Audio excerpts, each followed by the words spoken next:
எனக்கு உங்களை அன்புடன் வரவேற்கிறேன். இன்னைக்கு நான் வெள்ளை அவல் எப்படி பண்ணுறது அப்படின்னு செஞ்சு காமிக்க போகிறேன். இது பண்டிகை காலங்களில் ரொம்ப ஈஸியாக, குக்கிங் டைம் ரொம்ப கம்மி, செஞ்சு சுவாமிக்கு நெய்வேத்தியம் பண்ணுறதுக்கெல்லாம் வசதியாக இருக்கும். தேவையான பொருட்கள்: 1/2 கப். இந்த கப்பில் 1/2 கப் நான் கைக்குத்தல் அவல் எடுத்துருக்கேன். கெட்டி அவலில் பல டைப் உண்டு. அந்த லேஸ் அவல் இல்லாமல் கெட்டி அவல் இருக்கும். இது கைக்குத்தல் அவல். இது நல்ல டேஸ்ட் கொடுக்கும். நல்ல கெட்டி அவலாகவும் இருக்கும். கைக்குத்தல் அவல் நல்ல டேஸ்ட் கொடுக்கும். அதனால் கைக்குத்தல் அவல் 1/2 கப். இது அந்த அவல் 1/2 கப் எடுக்கையில் அதில் பாதி வெல்லம், பொடித்த வெல்லம் நல்லா சீவி வெல்லம் இதில் ஒரு அளவு தட்டை எடுத்துக்கணும். அது கூட 1 டேபிள் ஸ்பூன் வேணால் வச்சுக்கலாம். அதுக்கு மேலே வைக்கக்கூடாது. அவல் அப்புறம் கொழப்பு தட்டிடும். இந்த அவல் 1/2 கப், வெல்லம் 1/4 கப், தேவைப்பட்ட 1 டேபிள் ஸ்பூன் ஆட் பண்ணிக்கலாம். 2 டேபிள் ஸ்பூன் தேங்காய் பூ. அது லைட்டாக நெய்யில் வறுத்தா போதும். ரொம்ப ரோஸ்ட் பண்ணக்கூடாது. லைட்டாக நெய்யில் வறுக்க. முந்திரி, ஏலத்தூள், ஒரு வெந்தய அளவு பச்சை கற்பூரம், சால்ட்டு. இந்த சால்ட்டை அவலில் போடும்போது நல்ல டேஸ்ட் கொடுக்கும். இதுதான் இதுக்கு தேவையான பொருட்கள்.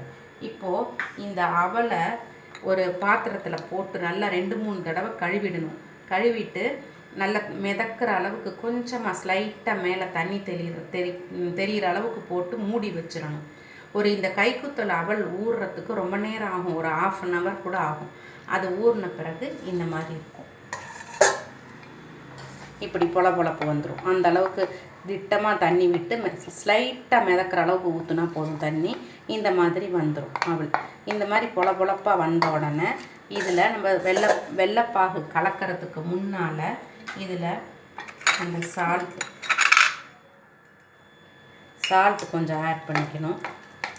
அது நல்ல டேஸ்ட்டை தூக்கி கொடுக்கும்.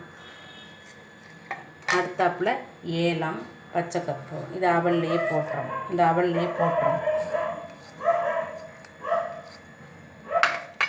ஏலம், பச்சை கற்பூரம் போட்டுட்டு தேங்காய்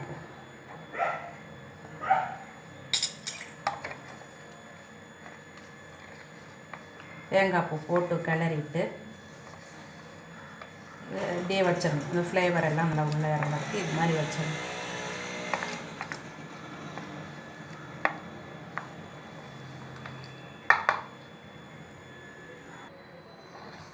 இப்போது அந்த வெல்லத்தை பாத்திரத்தில் போட்டுட்டு தண்ணி லைட்டாக விட்டு மிதக்கிற அளவுக்கு விட்டுட்டு காய்ச்சி, பாகுப்பதம்லாம் தேவையில்லை, நல்லா காய்ச்சிட்டு மண்ணை இருத்துட்டேன். அந்த வெள்ளைப்பாகு தான் இது. அதை இதில் விட்டுறணும். ரொம்ப கெட்டியாக பாகு தேவையில்லை. கொஞ்சம் ஓரளவுக்கு நல்ல பிசுப்பு தட்டுற அளவுக்கு இந்த அளவு வெல்லம் இந்த அவலுக்கு சரியாக இருக்கும். இதுக்கு மேலே போட்டால் அவல் கொழப்பு தட்டிடும். அப்படி தட்டினா நல்லா இருக்காது. பொலன்னு இருக்கணும். இதை இப்படி கிளறிட்டு ஒரு வறுத்த முந்திரி, நெய்யில் வறுத்த முந்திரியை போட்டுறணும்.